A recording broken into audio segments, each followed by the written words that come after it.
Wealth, champagne toast, rich people think differently. The richest 1% of the world currently control 48% of the world's wealth.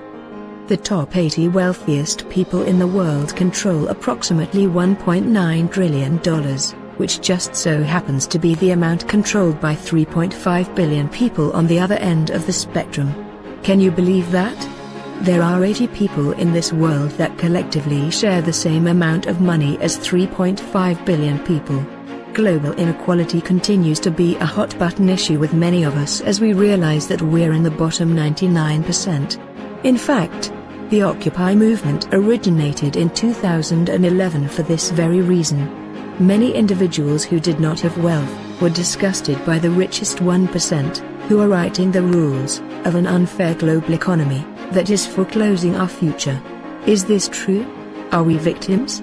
Or are we all just too chicken to create wealth on our own, and therefore demand a handout from those that earned it with their blood, sweat, and tears? While many of us would like to believe that each one of these 80 wealthiest people inherited their wealth, in actuality only 11 did. The other 69 have built their immense wealth from very little. Look at Warren Buffett, for example. He grew up as a middle-class child, but got addicted to the world of business and investing at a very young age. Today, he is worth $72.3 billion, with a B. Nobody gave him this money. He earned it because he has always taken actions, like the rich would, and avoided the actions of the poor. Since he has so much wealth, should he be required to give his money to the rest of us, just because we haven't become as successful? I don't think so. Instead, we should all be studying the things the rich do, and should be actively doing them ourselves. Rich people believe they deserve to be rewarded for their achievements. Welcome to the future idea, the idea that will inspire you, motivate you, encourage you, and change your world. Number 1. The rich believe in the law of income. The rich believe that they will be paid in direct proportion to the value that they deliver to the marketplace. In other words, if they are integral in forming a product that nearly everyone in the world needs, then they should be compensated accordingly. I personally know the inventor of the self-dimming rear-view mirror, which is now in almost every car in America. Do you think it would be fair to only pay him $15 an hour for the time he put into this invention? Or, since his product has been an amazing success, perhaps he should receive a portion of the proceeds from each sale? I believe in capitalism and am a big fan of the latter. Poor people believe that we should all be paid the same amount, regardless of the outcome that we produce. With this mentality, innovation would likely cease to exist and the poor would still be poor, and on top of this everyone else would be poor along with them. I don't know about you, but this is not the future I want for my children. Number 2. The rich focus on opportunities, not obstacles. There once was a cloth salesman that found himself in a faraway country, trying to sell clothes to the natives. The only problem was, nobody wore clothes, and the sale was often quite difficult. The salesman soon gave up in frustration, and decided to leave the area. On his way out, he met another clothes salesman. "Don't bother entering this town," said the first salesman. "These people don't even wear clothes." The eyes of the second salesman grew wide. "No one has clothes? Then I could sell many to everyone in town. How fortunate we are to stumble upon an untapped market." It's all a matter of perspective. The poor often see obstacles and quickly give up, while the rich see the opportunities and enter which that many people wouldn't dream of. Number 3. The rich associate with positive, successful people. Rich people know that attitude is everything. If they continually hang out with people that complain about the weather, badmouth the government, and speak negatively about the state of the economy, then they will likely start doing the same thing. If, however, these same people start hanging around individuals that continuously talk about success, opportunity, and the positive things in life, chances are that they will see the world from an entirely different perspective. Instead of the world being a terrible place to live, it suddenly becomes a glowing land of success and opportunity. A great example of this is United States citizens versus immigrants in the States. Immigrants are more likely to become millionaires than those of us that grew up here. The main reason? We talk about the negatives of living in this nation, while immigrants see it as the land of opportunity. It is what you make of it. Number 4. The rich are willing to promote themselves and their value. Rich people aren't afraid to tell you what they're great at. Most of the time, they aren't embellishing. It's the truth. Poor people might be great at many things, but they always seem to downplay them into nothing, either because they think negatively of salespeople, or because they're not confident in themselves. Therefore, you assume their skills are just that nothing. If you want to be wealthy, you must learn how to become a salesperson, and at the very least, sell yourself. Number 5. The rich grow bigger than their problems. The poor see a problem and they chalk it up to bad luck, and quit trying. The rich run into problems, and might scratch their heads for a while, but they don't give up. They'll work and work until they discover a solution to the problem, so they can win in the end.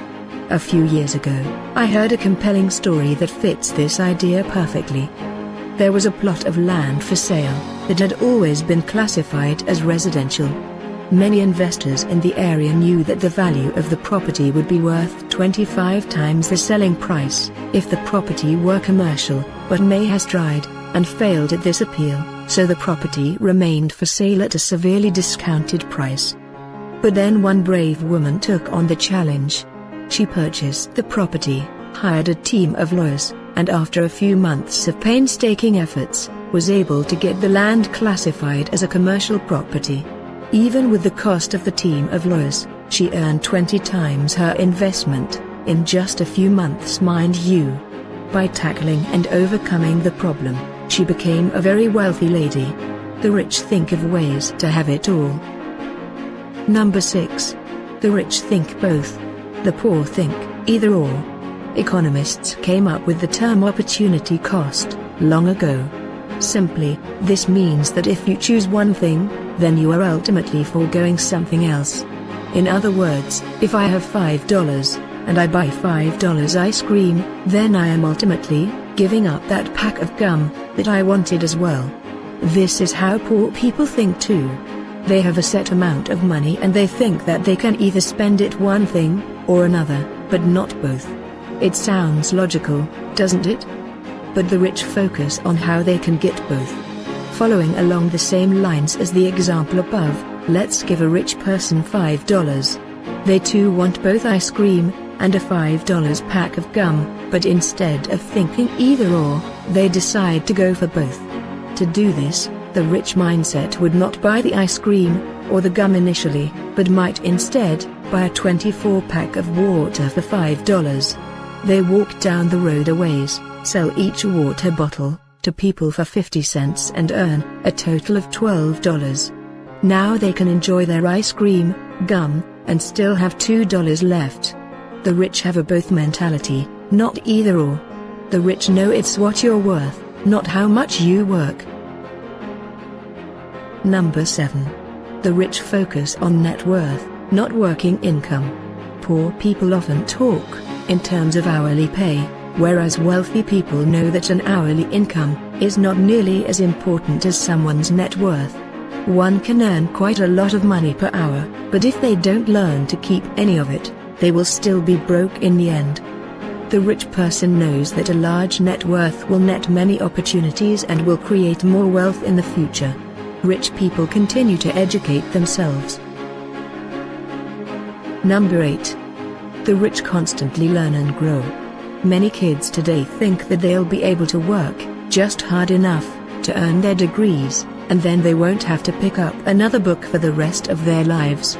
They might turn this dream into the reality, but they'll likely be poor forever. The rich starve for knowledge, because they know that the more they learn, the more likely they are to succeed. The average millionaire reads one book a month, because they want to grow themselves into the person that they want to be.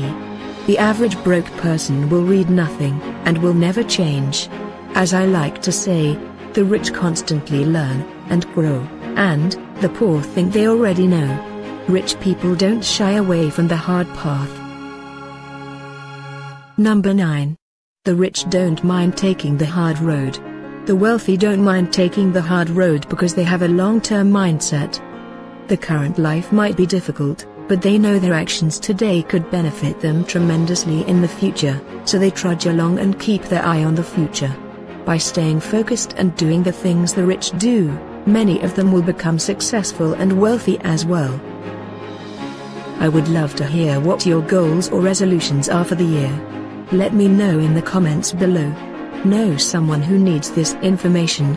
I would be so honored if you would take a moment and share this with them. And make sure you subscribe to our channel, The Future Idea. We love you. As you're going to subscribe, we are going to bring you more idea that will inspire you, motivates you, encourage you, and change your world. Thank you.